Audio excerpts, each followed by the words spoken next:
All right, so today we are dipping a toe into the world of glitch printing or creating designs that will not be printed correctly on the printer on purpose. And what we have here is a strange alien head with about 1,000 hairs on it. Um, there's going to be a lot of copying and pasting with this activity, so you might want to warm up your copying and pasting fingers. So how does this work? I've got all these sticks sticking out from the main body, and as we know, 3D printing, it happens with melted plastic. It happens with liquid plastic, essentially. And so if there's nothing holding up the thing you're printing, it's just going to droop down. And so the goal here is that each one of these sticks is going to be actually just two lines of plastic, one going out and one coming back in, looping back around, that will droop down and actually appear as just droopy hair for the whole thing. So let's get started.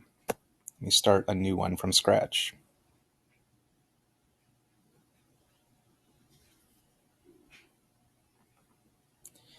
And I encourage you to search Thingiverse or even just Google for, they're usually called hairy 3D prints. A lot of really cool examples. Let me start with a base to hold all this up. I'm going to put a purple cone in the middle. And let's make it pretty large. I don't know, 3 inches by 3 inches or 75 by 75. That's good.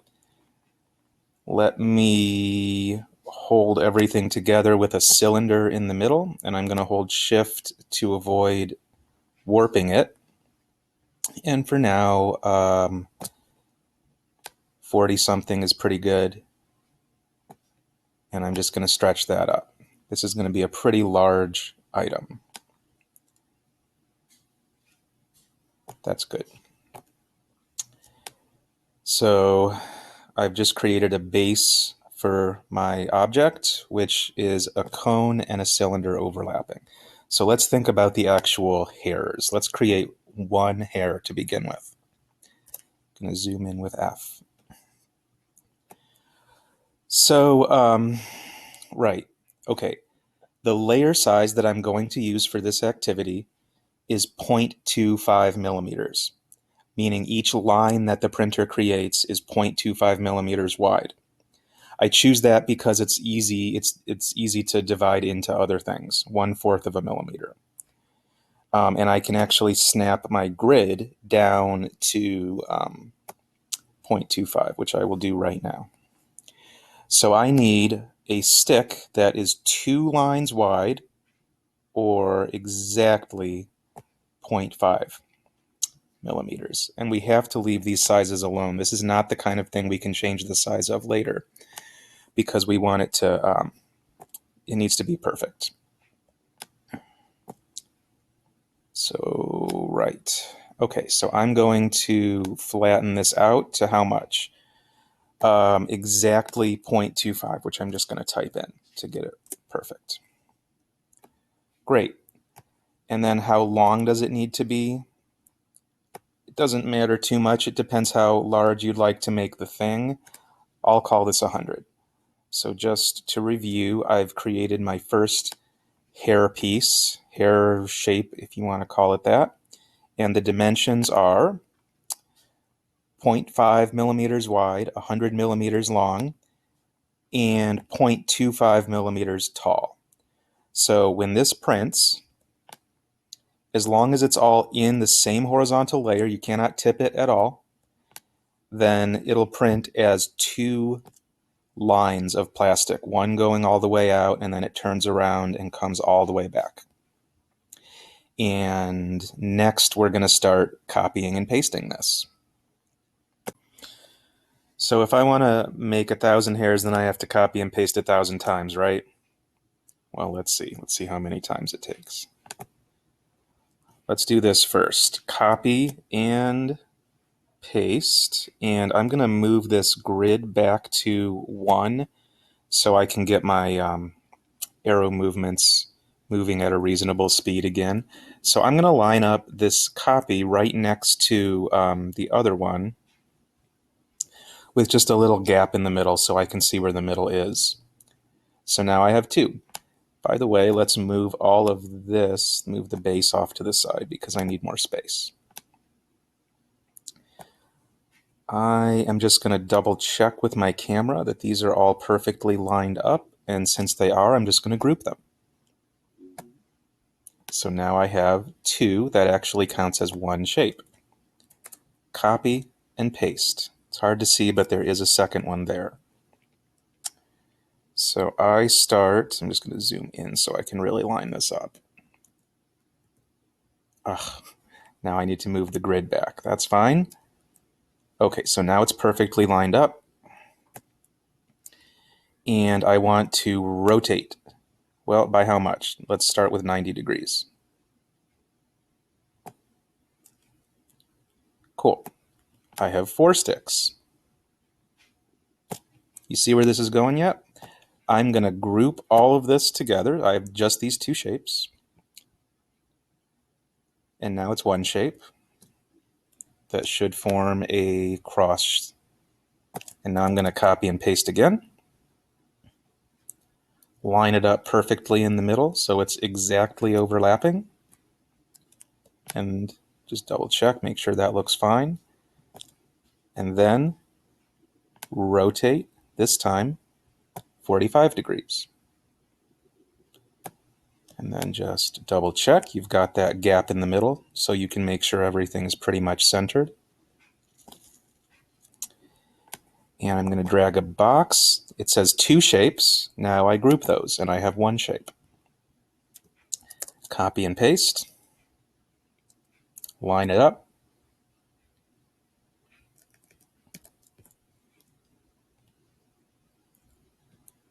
All right. Oh, I have to... It's hard to click on these sometimes because they're so skinny. All right, so I rotate that. Double check and make sure it's centered. Looks good to me. Drag a box. I now have 2 shapes, which I'm grouping into 1 shape. Copy and paste. Line it up.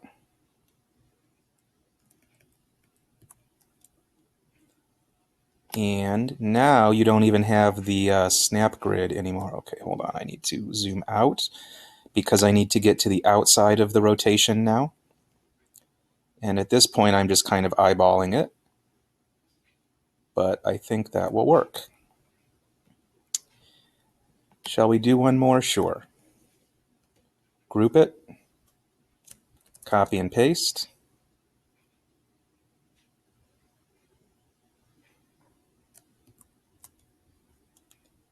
And rotate halfway to the next one.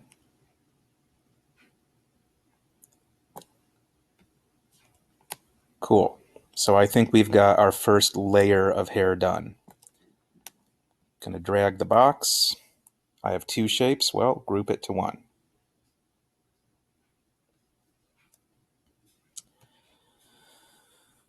All right. Oh, and it's so hard to select because you have to be right on one of those sticks. Dragging seems to work better. Copy and paste. Line it up. This time I'm not going to rotate it in the Z direction as I've been doing, but instead, after I have it perfectly lined up, I'm going to lift it off the ground. How much?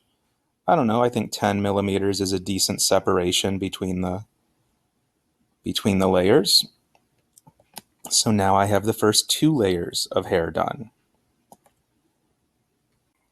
All right, so let's get some more hair layers. So I've got 2, copy and paste. Oh, you know what? Undo that because what I should really do first, group. Now copy and paste. Once it's grouped, line it up.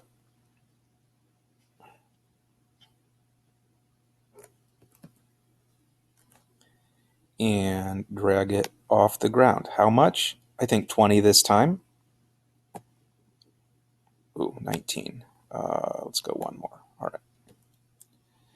So now I should have 4 evenly spaced layers of hair. Let's keep going. Select both of them, group, and as you do this more and more, your computer might get a little angry at you, or Tinkercad might get a little angry at you. That's okay. What I find is that even when Tinkercad gets a little bit slow and angry, it does eventually do what I tell it to do. This one gets lifted by 40. And I think we just have one more to think about. Group that. Can you do one more step, Tinkercad? I think you can. I believe in you. All right. Copy and paste.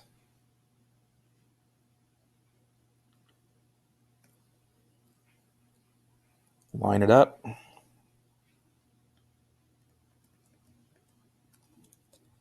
And lift it off the ground, I think 80 this time. Yep.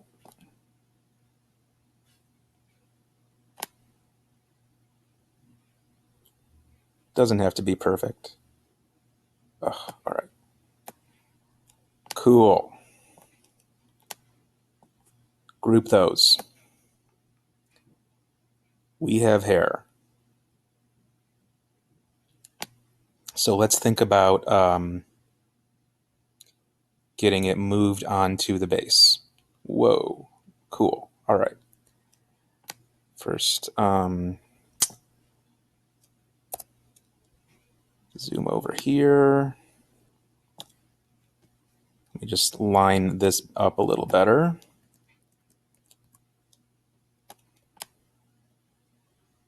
That's good.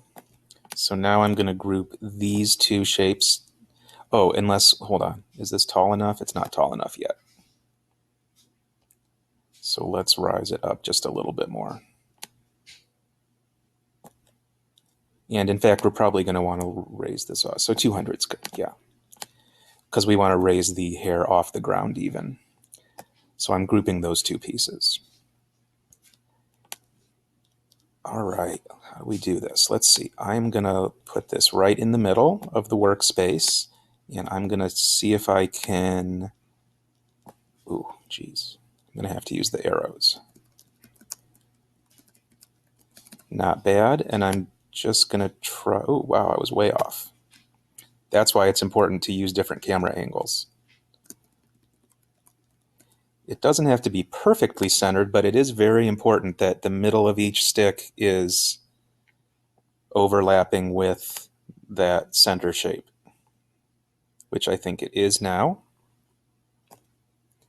So let's lift this up to the top. And I just lifted that up high enough to be barely held on by the top. And if I wanted to be done at this point, if I want to just make a tree for Christmas, that's what this is going to come out as. All of the things, all of the sticks are just going to droop. So it's going to look exactly like a Christmas tree. But I think there's one more step that I want to try to kick this up a notch. We're going to cut a piece out and then put a little face in the middle. So the first time I tried this, I went into the shape generators to try to find a shape that would cut out the way I wanted. And I will find it in just a second. There it is on page 6.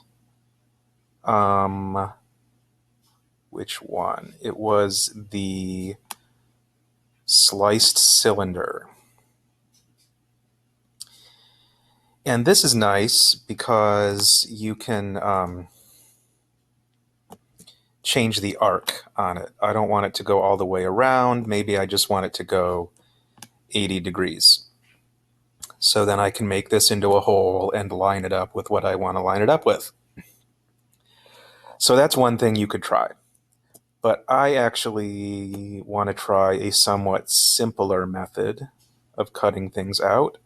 I like this polygon shape, which is actually a hexagon. Or, I mean, you can change it. You can give it more sides if you want. But let's stick with hexagon. And I'm just going to make it really large, holding the Shift key, so that those front two sides are beyond the size of all this. Okay, so I can line it up like that. And I have actually chosen to not group this stuff just yet. Why? Because I don't really want to cut anything out of the purple thing. I just want to cut the hair out.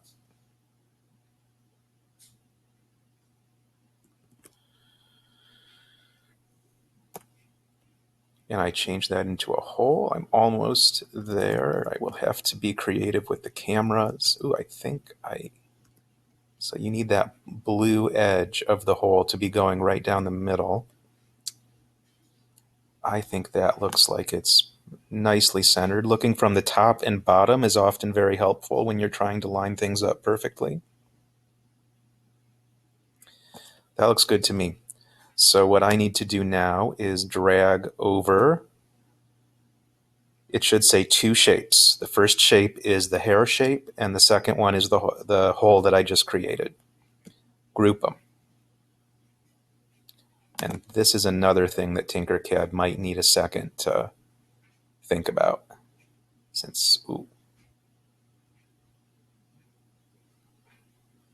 Can we do it? Oh, hey, we did it. Great. And you can see looks like I missed a couple little spots. No big deal. It wasn't 100% perfect, but that's okay. And if there are little bits out in space, that's fine. They won't print exactly, but they won't hurt anything either.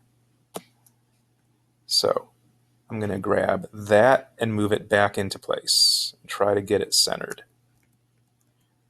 And once again, the main thing of importance is that every hair is touching. Yeah. Even if it's not 100% perfectly centered. Okay, so I think what I want to add is, let's keep it kind of simple. I'm going to take a sphere shape, use Shift to kind of stretch it out and make it bigger. Let's make it, I don't know, 100 by 100, around there. And then I'm going to stretch it up without holding Shift so that I end up with a oblong kind of shape. And now I'm just going to try to line that up in the middle with everything else.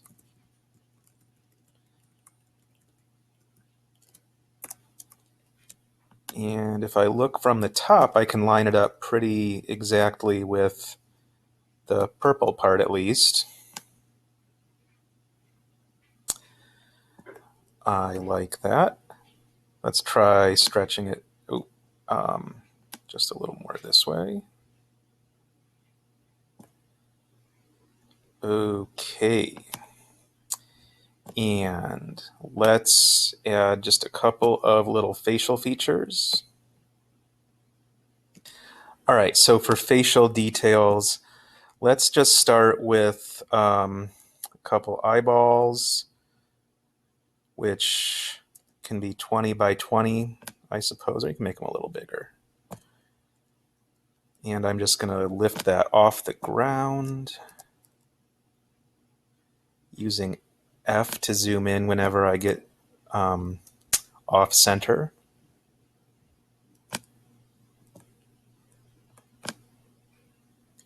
Wow, it's really hard to click and drag when you're looking from the side. That's why I prefer the arrows. Okay, eyeball 1. Done. Copy and paste. Oops. Copy and paste. There it is. Let's make it look roughly the same.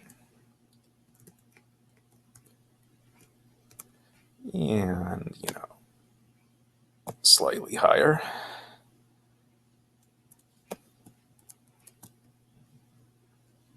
And the last thing I want to add is a nose.